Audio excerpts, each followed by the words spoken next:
আল্লাহ নবী জানিয়ে দিলেন, কেউ যদি দুটো কন্যা সন্তান পায়, ওই দুই কন্যা সন্তানের বাবা যদি কন্যাকে লালন পালন করে নিয়ে তাকে যদি বড় করে স্নেহ মমতা ভালোবাসা দিয়ে তার বিবাহটা দিয়ে দিতে পারে, আমি রাসূলুল্লাহ জানিয়ে দিই ওই দুই কন্যার বাবা কিয়ামতের দিনে আমি রাসূলুল্লাহ আমার শাফাত পাবে। আমি নবী তাকে শাফাত করে জান্নাতে নিয়ে যাব।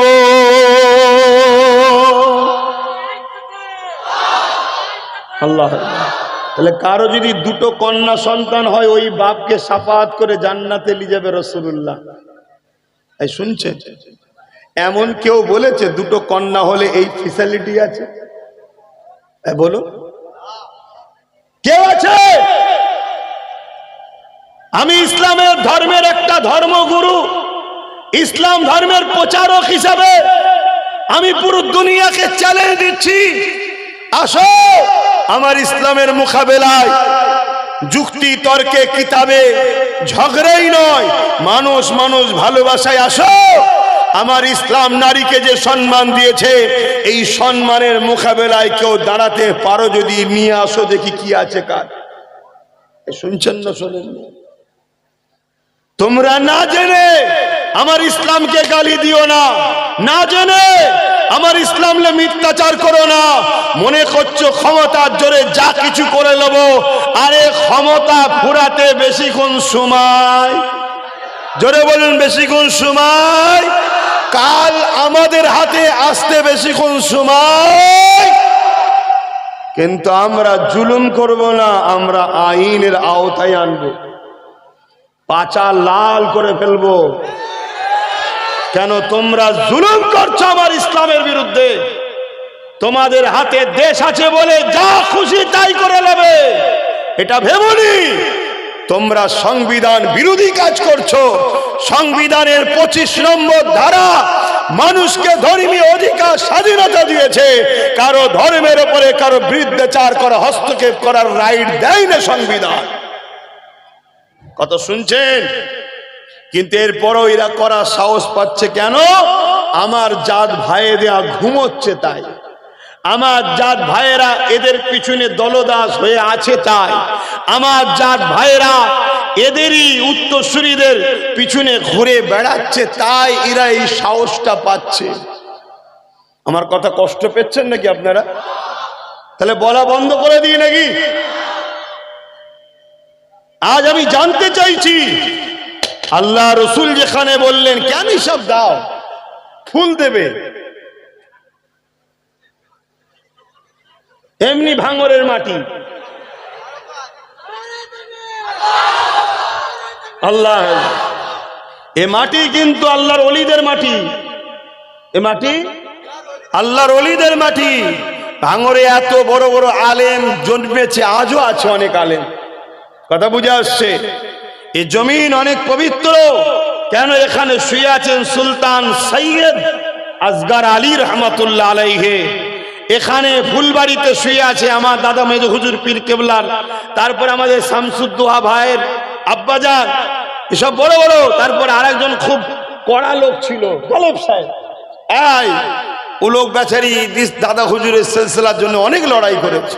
কি এরকম আরো অনেক রয়েছে, কিন্তু এটাকে বারবার বদনাম করা হচ্ছে, বদনাম করা হচ্ছে। কেন? এদের অনেক পুরাতন পরিকল্পনা আছে, ওই দিকে যাচ্ছি না, আমি আমার ইসলামের দিকে যাচ্ছি, আর ইসলামের দুশ্মনদের বিরুদ্ধে কথা বলছি। অসুবিধা আছে নাকি? আল্লাহ নবী জানিয়ে দিলেন, দুনিয়ার মানুষেরা কারো ঘরে যদি একটা দুটো তিনটে কন্যা সন্তান হয়, প্রথমে বলল দুটো কন্যা সন্তান হলে রাসূলুল্লাহ তাকে শাফাত করবে। আল্লাহ নবী জানিয়ে দিলেন, কারো যদি পরপর তিনটে কন্যা সন্তান হয়, ওই বাপ যদি সন্তানগুলোকে পেয়ে বেজান না হয়, ওই বাপগুলো যদি নারাজ না হয়, ওই বাপগুলো যদি মনে কষ্ট না নেয়, ওই বাপগুলো যদি আল্লাহ দিয়ে নেয়ামত মনে করে, ওই তিন কন্যাকে লালন পালন করে তার বিবাহ শাদী দিয়ে দেয়।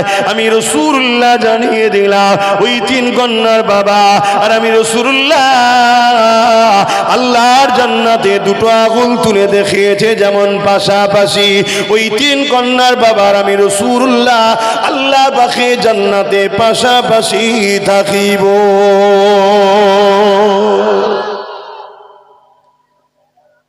বলুন ইসলাম নারীদের সম্মান দিয়েছে না দেয়নি?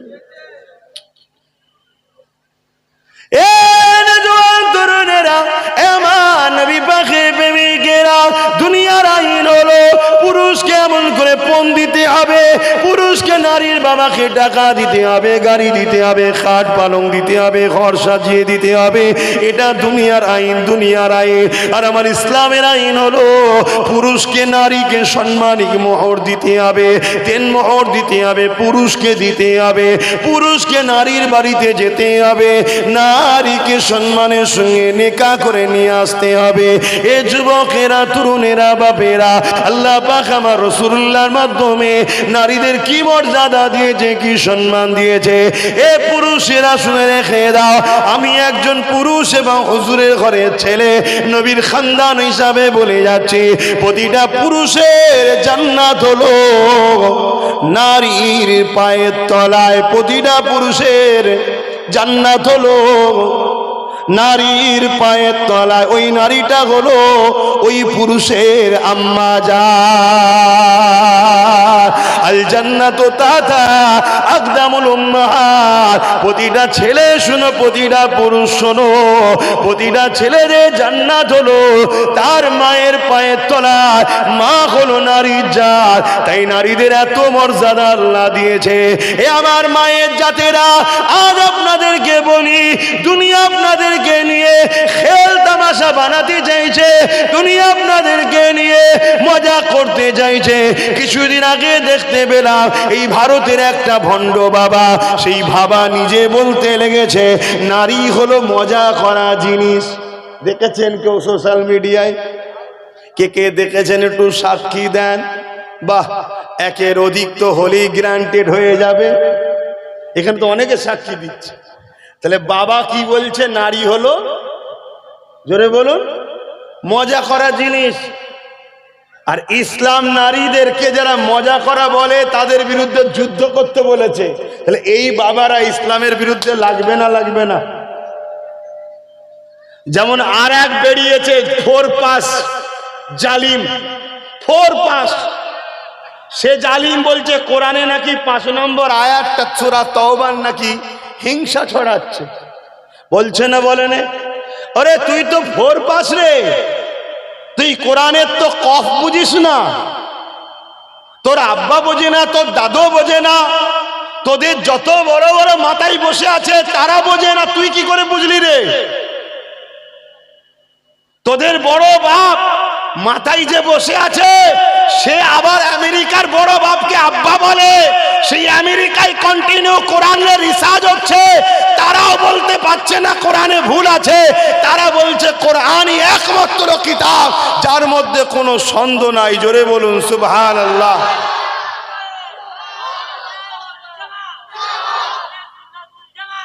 কিন্তু এত বড় বড় কথা বলার সাহসীরা পাচ্ছে কি করে জানেন? এরা জানে আমরা বললে কেউ কিছু করতে পারবে না। আর মুসলমান তারা তার রসুলকে ভালোবাসে। রসুল বলেছে যে দেশে ভালোবাসো, যে দেশে থাকো, সে দেশের সার্বভৌমত্ব নিরাপদে রাখো, দেশে শান্তি রাখো, দেশে বিশৃঙ্খলা করো না। এটা রসুল্লাহর হুকুম, জানেন তো নাকি? দেশের আইন ব্যবস্থাকে মান্যতা দাও। তা এ জাহেল গুলো জানে, এ মূর্খ গুলো এতটুকু জানে যে মুসলমান গুলো আইনকে তো হাতে নেবে না, ওরা তা আইনকেই প্রাধান্য দেবে। আমাদের নামে সর্বোচ্চ হয়তো একটা মামলা হবে, তাও মামলাটা করবে কে? খেটে খাওয়া মানুষগুলো, গরিব মানুষগুলো, একটু ইমানদার আলেম উলামা গুলো। আর একটা আজকে হয়তো ইমানদার এমএলএ হয়েছে, সে হয়তো একটু কেস করবে, বাকি তো আমাদের কেউ করবে না। তা আমাদের কে কি করবে? বাপ ওপরে বসে আছে, বোন এখানে বসে আছে, আমাদের কেউ কিছু করতে পারবে না। তাই তো এত বড় বড় কথা বলার সাহস পাচ্ছে। আমার কথায় একমত হতে পারছেন না নাকি? আজকে বলুন, বুকে হাত দিয়ে বলুন, আপনাদের এলাকায় এই যে মানবরূপী একটা পশু বারবার ঢুকে ফিতনা লাগাচ্ছে, ওই শয়তানটাকে জিজ্ঞেস করতো, তুই যদি মুসলমান হস তা কোরআনের বিরুদ্ধে কথা বলেছে কেস করেছিস? জিজ্ঞেস করেন। এ সুরাতে মুসলমান, নামে মুসলমান, হাকিকাতে কবে কাফের বেঈমান হয়ে গেছে। আমার কথা কি আপনাদের খারাপ লাগছে নাকি? এ মুসলমানদের রক্ত পিপাসুই মুসলমানদের এ বেঈমান কোরআনকে যে শেষ হয়ে যায় বলে, ওই বেঈমান মমতার বিরুদ্ধে কিছু বললে এই বেঈমানের বুকে ব্যথা হয়। কিন্তু এই বেঈমান একবারও আজকে এত বড় কথা বললো কোরআনে নাকি ভুল আছে, একটা কেস করা দরকার ছিল না? ছিল না কেন? তুই কেস করা মানে 2.5-3 কোটি মানুষের কেস, এই 2.5-3 লক্ষ মানুষের কেস। কেন? তুই তো এমএলএ, ঠিক না বেঠিক? আজকে এতগুলো প্রধান আছে, এতগুলো এমএলএ আছে, শুনছি নাকি 44টা মুসলমান এমএলএ। আমি জানি না 44টা, একটা কেউ কেস করেছে? এতগুলো মন্ত্রী তন্ত্রী, ইটা উটা, কি তোমাদের এখানে একজন কোন মৌলানা সাহেব মন্ত্রী এসেছিল, আবার ঘটপুকুরে স্লোগান দিচ্ছিল মৌলানা সাহেব মন্ত্রী, এ কেস করেছে? কেন করেনি? কেন কেস করেনি? এইটা বিবেককে প্রশ্ন করো। এটা আমার জিজ্ঞেস করার অধিকার আছে না? না, তোরা বলছিস তো মুসলমান, তাহলে তোরাদের কাছে আল্লাহর কোরআনের বিরুদ্ধে মিথ্যাচার করছে, তুই কেস করিসনি, তার মানে এটা প্রমাণ দিচ্ছিস ও ঠিক বলেছে। ও ঠিক বলেছে, না হয় অন্যায় বললে তুই কেস করতিস, আর নচেত তুই সেজে আছি মুসলমান শুধুমাত্র আমাদেরকে টুপি পড়াবি বলে। আমাদের জায়গাগুলোকে তোদের দ্বারা বেঈমানরা দখল করে রাখবে, এই জন্য তোদের মতো মুনাফিক ছেড়ে রেখেছে। আর নচেত তুই কবেই ইসলাম থেকে বেরিয়ে কাফের হয়ে গেছিস। শুনছেন তো নাকি? আমার এখানে একটা প্রশ্ন আপনাদের কাছে, অসুবিধা হচ্ছে, বুকে হাত দিয়ে বলুন, আপনাদের দাম বেশি না কোরআনের দাম বেশি? কারা কারা বলছেন কোরআনের দাম বেশি আমাদের থেকে? একটু হাত তুলে সাক্ষী দেন। এ সত্য তো? আপনার তাহলে আমি শোনেন, তাহলে আমি বলছি মুসলমান, আমি বলছি আপনাদেরকে ভালোবাসি, আপনাদের জন্য আমি জানতে দেবো, আপনাদের জন্য কলকারখানা করব, আপনাদের জন্য স্কুল করব, আপনাদের জন্য এই করব ওই করব, আমি বলছি আমি মুসলমান। আর আমার কোরআনের বিরুদ্ধে যখন কথা হবে আমি কিছু প্রতিক্রিয়া দেবো না, কেস করব না। তাহলে বুকে হাত দিয়ে বলুন, আপনি বিপদে পড়লে আমি সাথ দেবো মনে হয়? কারণ আপনার থেকে দামি তো কোরআন। আমি কোরআনের পক্ষে যখন নেই, মুসলমানের পক্ষে আছি। এগুলো মাথায় ঢুকাও। কেন ঢুকাতে বলছি? শুধু ভাঙরের বলি না, সব জায়গায় বলছি। এই কারণে বলছি, তোমাদেরকে মেরে ফেলার প্ল্যান চলছে। ভাবো, এগুলো তো বলে বলে টেস্ট করে দেখছে যে তোমরা কি করতে পারো, তাই তোমাদেরকে সজাগ করাচ্ছি। ইসলামের বিরুদ্ধে এত বড় কথা হলো, কেউ কেস করেছে? সাধারণ লোক কেস করছে আলাদা কথা, একটা সরকারি পদে বসে থাকা লোকের কেসের গুরুত্ব আছে না? না, কিন্তু একটাই আল্লাহ নবী বংশের আওলাদ দিয়েছে ক্ষমতা, সামান্য ছোট্ট, সে কেস করেছে। আর এত তোমাদের হক পক্ষে থাকার জন্যে, ন্যায়ের পক্ষে থাকার জন্যে আর এক মুরগি চোর এখন লেগেছে। বাকি সব জায়গায় যা হচ্ছে হোক গে যাক, এইটাকেই চাই। কথা বুঝছেন না? বোঝেন না? কিন্তু আমি জানতে চাইছি, আমরা সবকিছুকে বাজি লাগিয়ে হলো এই চ্যালেঞ্জকে অ্যাকসেপ্ট করতে রাজি আছেন না? নাই? জোরে বলুন, আছেন না? নাই? আমরা দেখতে চাই যে মসজিদ মাদ্রাসা কোরআনের দুশমনের কত পাওয়ার রয়েছে, আর মোহাম্মদ রাসূলুল্লাহর গোলামদের কত পাওয়ার আছে আমরা দেখতে চাই। তোদের যদি 1 লক্ষ বুলেট থাকে, আলহামদুলিল্লাহ, আমরা 1 লক্ষ বডি দিয়ে, জানকে দিয়ে গুলি খেয়েও আমার রাসূলের ইসলামের দুশমনদের বিরুদ্ধে লড়াই চালিয়েছি, আগামীতেও চালাবো। বলুন ইনশাআল্লাহ। ভাইয়ের আমার, খুব মাথায় ঢুকান। আপনি বলবেন হুজুর আপনি কি ওয়াজ করছেন? হুজুর ওই ওয়াজ করছে ফেরাউন যা করেছিল মুসা নবীর বিরুদ্ধে, ওইটাই বুঝাচ্ছি। আজকের ফেরাউন গুলো আমার নবীর দিনের কাজ করেছিল ইব্রাহিম নবীর দিনের বিরুদ্ধে, আজকের নমরুদ গুলো সেই কাজ করছে। বোঝো ভাই। কি গো, আমার রসুল পাক সাল্লাল্লাহু আলাইহি ওয়াসাল্লাম রেখে গেলেন তিনটে জিনিস, কিতাবুল্লাহ, সুন্নতে রসুলি ও আহলে বাইতি। কটা জিনিস রেখে গেছে? বলুন বলুন বলুন। কিতাবুল্লাহ, সুন্নতে রসুলি ও আহলে বাইতি, তিনটে জিনিস রেখে গেছে। একটা হলো পাক কালামুল্লাহ শরীফ, দ্বিতীয় হলো রসুলুল্লাহ সুন্নাত, 3 নম্বর হলো নবীর আহাল পরিবার খানদান। আমার কোনো ভাই হয়তো মনে মনে চিন্তা করবেন যে রসুলুল্লাহ হাদিসের কথা তো বলেছে, যে কোরআন ও হাদিস রেখে গেলাম, কোরআন ও হাদিসের ওই কথাটাও মানি আমরা, কিন্তু এটা সিয়াসাতটা হাদিসের মধ্যে নয়। কথা কিছু বুঝছেন? হ্যাঁ, তিনটে জিনিস রেখে গেছে, কিতাবুল্লাহ, সুন্নতে রসুলি ও আহলে বাইতি। আপনারা এত ডিপ বুঝবেন কি জানি না, উলামারা বুঝতে পারবে। সব সুন্নাত হাদিস, সব সুন্নাত হাদিস, কিন্তু সব হাদিস নবীর সুন্নাত নয়।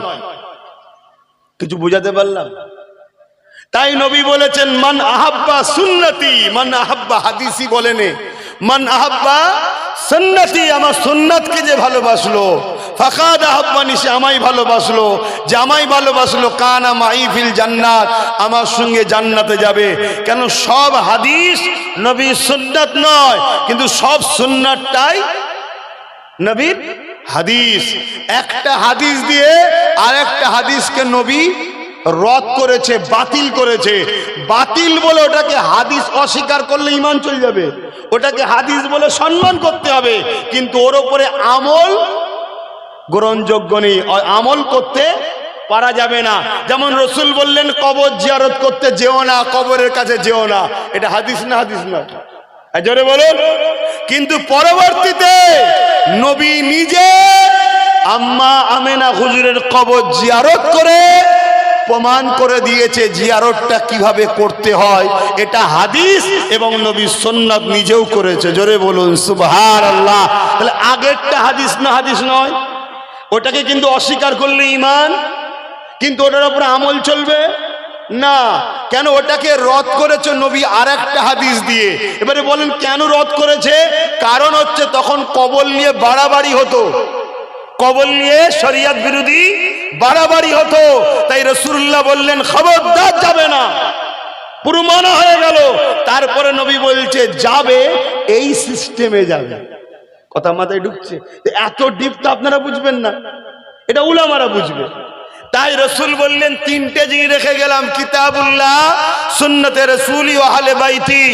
আমি আজকে ভাঙরের মানুষকে জানতে চাই, এখান থেকে সোশ্যাল মিডিয়ায় মুমিন মুসলমানদের জানতে চাই যে রসুল সারা জীবন আমাদের জন্য কেঁদেছে, আজও কাঁদছে, কিয়ামতের দিনে কাঁদবে, শাফাআত করে জান্নাতে নিয়ে যাবে। সেই রাসূলুল্লাহ রেখে যাওয়া কোরআন আজকে কেউ মিথ্যাচার করবে, আমরা কি খামোশ বসে থাকবো? জোরে বলেন বসে থাকবো? অতএব কেউ আমার নবীর ইসলামের বিরুদ্ধে করবে, আমরা কি চুপচাপ বসে থাকতে পারবো? তাহলে আমরা এই সংগ্রাম করব। এই সংগ্রামে যদি আমাদের সর্বোচ্চ জীবনটাকেও কুরবানি করতে হয়, আমি আব্বাস সিদ্দিকী নিজের কথাও বলছি, আমি জান দিয়ে হলো আমার নবীর দ্বীনের গুস্তাখদের বিরুদ্ধে আমি সংগ্রাম লড়াই জারি রাখবো। আপনারা কারা আমার সঙ্গে একমত আছেন? হাত তুলে দেখান। আল্লাহু আকবার, আল্লাহু আকবার, জোরে বলুন আল্লাহু আকবার। নারে দিবে লব্বাইক লব্বাইক লব্বাইক লব্বাইক লব্বাইক, নারে দিবে। মনে রাখবেন, ব্যবসা বাণিজ্য কারবার সংসার সব করতে হবে, কিন্তু কেউ তোমার আখেরাতে কাজে আরে কিয়ামতের দিনে বাপ ছেলের হবে না, ছেলে বাপের হবে না, মামির হবে না, মেয়ে মায়ের হবে না, স্বামী স্ত্রীর হবে না, স্ত্রী স্বামীর হবে না, বন্ধু বন্ধুর হবে না, কেউ কারো হবে না। এ না জওয়ানেরা, তোমাদের এই বেঈমান নেতাগুলো কেউ কারো হবে না গো। তোমাদের দিদি মুদি কিয়ামতের দিনে কোনো কাজে লাগবে না গো। ওপেন বলে যাচ্ছি, মন দিয়ে শোনো, কিয়ামতের দিনে একজনই কাজে লাগবে, সেটা হলো আমিন আল্লাহ মুহাম্মদ রাসূলুল্লাহ। তিনি বলতে লাগবে, ইয়া রাব্বি হাবলি উম্মতি উম্মতি উম্মতি উম্মতি। এ আমার বাপেরা, এ আমার আম্মা জানেরা, এ আমার ভাইয়েরা বোনেরা, এই মনে রেখে দিও, আল্লাহ যদি তোমাকে শহীদের মর্যাদা দিতে চায়, তাহলে জালিমদের মোকাবেলায় লড়তে গিয়ে জালিমদের গুলির আঘাতে, জালিমদের অস্ত্রের আঘাতে তোমার আমার মৃত্যু হয়ে যাবে। আর আল্লাহ যদি তোমাকে আমাকে গাজীর মর্যাদা দিতে চায়, দুনিয়ার সমস্ত ভুলে চালাবার পরও তোমার আমার জানকে আল্লাহ হিফাজত করতে পারে। তাই বলে দিয়ে যায়, ভুল আমাকে বুঝবে না। এই জমিনের উপরে মানুষ আজ ক্ষমতা জোরে আমার ইসলামকে মিটাতে চাইছে। এ নবীর উম্মতেরা, তোমার আমার দিলে কি রাসূলুল্লাহর প্রেম নেই? এই কোরআনের জন্য নবী আমার বদরে মার খেয়েছে, এই কোরআনের জন্য নবী আমার তায়েবে মার খেয়েছে, এই কোরআনের জন্য নবী আমার উহুদে দান্দা মোবারক শহীদ হয়ে গেছে। এই দিনকে প্রতিষ্ঠিত করতে গিয়ে আল্লাহ নবী পেটে পাথর পর্যন্ত পেতে কাটিয়েছে।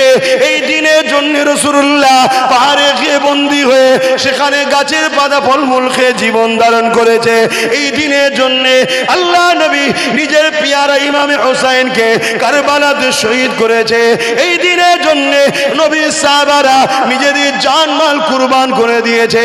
এ যুবকেরা, আজ তোমার আমার চোখের সামনে কেউ পাওয়ারের জোরে আল্লাহ দিনের বিরোধী করবে, কোরআনের বিরোধী করবে, আমি তুমি চুপ রয়ে যাব, এটা কখনো মেনে নেওয়া যেতে পারে না। এ আসো, সংকল্প নাও, ঐক্যবদ্ধ হও, আগামী দিন আমরা তাদের হাত থেকে ক্ষমতাকে কেড়ে নিয়ে আমরা নিজেরা সংগঠিত হব এবং এই জমিনের উপরে জালিমদের বিচার আমরা করব। বলুন ইনশাআল্লাহ। আরো জোরে বলুন সুবহানাল্লাহ। নারী দিবে। নবীর প্রেম আছে না না? আমার রাসূল কষ্ট করেছে না করেন? দিল কি একটুও কাঁদে না? দুনিয়াদারি করতে গিয়ে এত নিচুই নেমে যাচ্ছি আমরা, যেমন রাসূল পাক সাল্লাল্লাহু আলাইহি সাল্লামের দ্বীনের দুশমনরা খুলে আম যা খুশি তাই করছে। এ নওজোয়ান তরুণেরা, আমার নবী পাকের প্রেমিকেরা, আমার আম্মা জানেরা, মন দিয়ে শুনেন, কিয়ামতের দিনটা কত কঠিন দিন হবে। এর আগেও বলেছি, আবার বলে যাচ্ছি, আল্লাহ নবী জানিয়ে দিয়েছে, কিয়ামতের দিনে ছেলে বাপের হবে না, বাপ ছেলের হবে না, স্বামী স্ত্রী হবে না, স্ত্রী স্বামীর হবে না, কেউ কারো হবে না। ওই কিয়ামতের দিনে এমনও বাপ পাওয়া যাবে, নিজের ছেলেকে জমিনে শুইয়ে দিয়ে তার বুকের উপরে পা দিয়ে দাঁড়িয়ে যাবে। ওই কিয়ামতের দিনে এমনও মা পাওয়া যাবে, নিজের মেয়েকে জমিনে শুইয়ে দিয়ে তার বুকের উপরে পা দিয়ে দাঁড়িয়ে যাবে। ওই কিয়ামতের দিনে এমনও ছেলে পাওয়া যাবে, নিজের বাপকে জমিনে শুইয়ে দিয়ে তার বুকের উপরে পা দিয়ে দাঁড়িয়ে যাবে। ওই কিয়ামতের দিনে এমনও মেয়ে পাওয়া যাবে, নিজের মাকে জমিনে শুইয়ে দিয়ে তার বুকের উপরে পা দিয়ে দাঁড়িয়ে যাবে। এ উম্মতে মুহাম্মাদি সাহাবা হুজুররা কাঁদে আর বলে, ইয়া রাসূলুল্লাহ হাবিবাল্লাহ, এই রকমটা কেন হবে? আল্লাহ নবী জানিয়ে দিলেন, বাবা সাহাবারা, লোহা আগুনে দিলে যেমন পুড়ে পুড়ে পুড়ে পুড়ে লাল হয়ে যায়, কিয়ামতের দিনে সূর্য মাথায় এক বেগ দেখতে লেখা দুপুরে আল্লাহ নামিয়ে দেবে। ওই সূর্যের তাপেতে মানুষের মাথার গিনুগুলো গলে গলে গলে গলে পড়তে লাগবে। ওই সূর্যের তাপেতে জমিনটা পুড়ে পুড়ে পুড়ে পুড়ে লাল হয়ে যাবে। ওই জমিনের উপরে যা জোর চলবে তাকে জোর করে শুইয়ে দিয়ে তার বুকের উপরে পা দিয়ে দাঁড়িয়ে যাবে। এ উম্মতে মুহাম্মাদি, এই দিনে তোমার আমার কি হবে? তোমার আমাকে আল্লাহ দুনিয়ায় পাঠিয়েছে কোরআনের পক্ষে দাঁড়াবার জন্যে, দ্বীনের পক্ষে দাঁড়াবার জন্যে, রাসূলুল্লাহর পক্ষে দাঁড়াবার জন্যে, আহলে রাসূলদের পক্ষে দাঁড়াবার জন্যে। তা না করে আজকে তুমি আমি তাদের পক্ষে ঘুরে বেড়াই, তাদের ঝান্ডা ধরে ঘুরে বেড়াই যারা তোমার আমার ভোটে, তোমার আমার সাহায্যে রাজ ক্ষমতা দখল করে কেউ মসজিদ ভাঙছে, কেউ মাদ্রাসা ভাঙছে, কেউ কোরআন শেষ হয়ে যাবে বলছে, কেউ কোরআনের বিরুদ্ধে গালি করলে তাকে যখন দরখাস্ত করা হয় জালিমকে বন্ধ করো, সে তখন জালিমের বিচার নিচ্ছে না। উপরন্ত অন্যদিকে কেউ মসজিদ মাদ্রাসার জন্য, ওয়াকাফের জন্য আন্দোলন করতে গেলে তাকে জাহান্নামীরা জালিমেরা কেস দিয়ে জেলে ভরছে। মনে রেখে দিও, এই অন্যায়কে মিটাবার জন্য তোমাকে আমাকে সংগঠিত হতে হবে, না এই কিয়ামতের দিনে কেউ তোমার আমার পাশে দাঁড়াবে না। ওই কিয়ামতের দিনে শুধুমাত্র আমার রাসূলুল্লাহ জবান দিয়ে বেরোবে, ইয়া রাব্বি হাবলি উম্মতি উম্মতি উম্মতি। আরো জোরে বলুন সুবহান। মাইকের আওয়াজে বুঝতে পারছেন অসুবিধা হচ্ছে? আমার কথা আমি আপনাকে জোর করছি দিবার জন্য। খুশি মনে নিতে পারেন নেন, না নিতে পারেন না নেন। কেন মোল্লা পিছনে থাকলেই যে মুসলমান হবে এমনটা নয়। কেন এই সমাজে তসলিমা নার্সিন বলেও অনেক মেয়ের নাম ছিল, ছিল না ছিল? এই সমাজে সালমান রুশদি বলেও অনেক নাম আছে। এই সমাজে আব্দুল্লাহ ইবনে উবাই বলেও অনেকে ছিল। সে তো আরো মুখ ভর্তি দাড়ি, মাথায় টুপি, নামাজ রোজা সব করেছে, কিন্তু কোরআন ঘোষিত জাহান্নামী হয়েছে। কেন? তার অন্তরে রাসূলুল্লাহর প্রেম ছিল না। তা আমাদের অন্তরে ইসলামের প্রেম আছে না নাই? তাহলে আজকে দুনিয়াদারি করতে গিয়ে, রাজনীতি করতে গিয়ে, অর্থনীতি করতে গিয়ে, সমাজনীতি করতে গিয়ে, সম্প্রীতি করতে গিয়ে ইসলামের দুশ্মন হয়ে আমার আখেরাত ভালো হবে তো? প্রকৃত সম্প্রীতি কি? প্রকৃত সম্প্রীতি তো ইসলাম শিখিয়েছে। প্রকৃত সম্প্রীতি ইসলাম শিখিয়েছে। তুমি কারো ধর্মের উপরে আঘাত দিও না, কিন্তু সে যে ধর্মেরই হোক বিপদে পড়লে তাকে একা ছেড়ো না, সাথ দাও। বলুন সুবহানাল্লাহ। কিন্তু আজকে আমাদেরকে কি শিখানো হচ্ছে? ধর্ম যার যার। জোরে বলেন, এই কথা কি আপনারা মানেন? এই কথা কোনো মুসলমান মানতে পারে? এই কথা কোনো মুসলমান মানলে সঙ্গে সঙ্গে সে মুশরিক কাফের হয়ে যাবে। কথা মাথায় ঢুকছে না? ঢুকে না? তাহলে কত রকম প্ল্যান চলছে আমাদেরকে বেঈমান বানাবার, কাফের বানাবার, মুশরিক বানাবার। কারণ কি? যাতে করে আমাদের ঈমানটা চলে যায় বা দুর্বল হয়ে যায়। আর ঈমান দুর্বল হয়ে গেলে 1 লক্ষ মরা লাশ দিয়ে কোনো সমাজের কাজে লাগানো যাবে? আর একটা যদি জানওয়ালা থাকে একটু হলেও কাজ আছে না নাই? ওই 1 কোটি হলো মুসলমান যদি ঈমান না থেকে ও জানহীন, ওর দ্বারা কোনো কাজে লাগবে না। উপরন্তু একটা যদি জানওয়ালা থাকে ওটাই যথেষ্ট। তাহলে আজকে বলুন, আমার ইসলামের বিরুদ্ধে কেউ বলবে আমি প্রতিবাদ করব না? আমার কোরআনের বিরুদ্ধে কেউ বলবে আমি প্রতিবাদ করব না? আমার প্রতিবাদ করার জায়গাতে এইটাই। আমি তো জলসা মাহফিলই করে বেড়াই নাকি? আমি কোনো এমএলএ এমপি মন্ত্রী নাকি যে বিধানসভার ভেতরে গিয়ে বলবো বা কেস করব? কথা বুঝছেন না? বোঝেন না? লোহা যেমন লোহা কাটতে গেলে লোহা লাগে, লোহা কাটতে গেলে লোহা লাগে। তাহলে আমার জায়গা এইটা, তাহলে আমি এই জায়গা থেকেই ইসলাম বিরোধীদের প্রতিবাদ করব না করব না? আপনাদের অসুবিধা হয় নাকি? খারাপ লাগে নাকি? একটু হাত তুলে সাক্ষী দেন। খারাপ লাগে? অসুবিধা হয়? হায় হায়, আমরা এত খারাপ হয়ে গেলাম যে দুনিয়ার স্বার্থে, দুনিয়ার লোভে আল্লাহর কোরআনের বিরুদ্ধে যে বলছে তার বিরুদ্ধে মামলা করছি না। কেন? তার বিরুদ্ধে মামলা করলে দুনিয়ার নেতা লিডাররাও খুশি হবে। আমরা এত খারাপ হয়ে গেলাম, আমার ইসলামের বিরুদ্ধে কেউ বলবে রেপ করে ভালো কাজ, তার বিরুদ্ধে মামলা করতে যাচ্ছি না, কেন করলে আমাকে দুনিয়ার কেউ খারাপ বলবে। একবারও ভাবছি না আমার আল্লাহ আমাকে কি বলছে। শুনছেন তো নাকি? আমার আল্লাহ আমাকে কি বলছে একবারও ভাবলাম না। অথচ আল্লাহ আমাকে আপনাকে বানিয়েছে, দুটো হাত আল্লাহ দিয়েছে, দুটো কান আল্লাহ দিয়েছে, দুটো পা আল্লাহ দিয়েছে, জিন্দেগি আল্লাহ দিয়েছে, নিঃশ্বাস এখনো চলছে আল্লাহ দিয়েছে। এ যুবকেরা, তরুণেরা, এই দুনিয়ায় দাদা পীরের আওলাদ হয়ে নবীর খানদানে আমি এসেছি, এটা আমার আল্লাহ দিয়েছে। আজকে দিনে ভাঙরের জমিনে এই যে জলসা করতে এসেছি, এত হাজার হাজার মানুষকে জড়ো আল্লাহ করিয়েছে, এদের কাউকে বিরিয়ানি দিয়ে আনা হয়নি।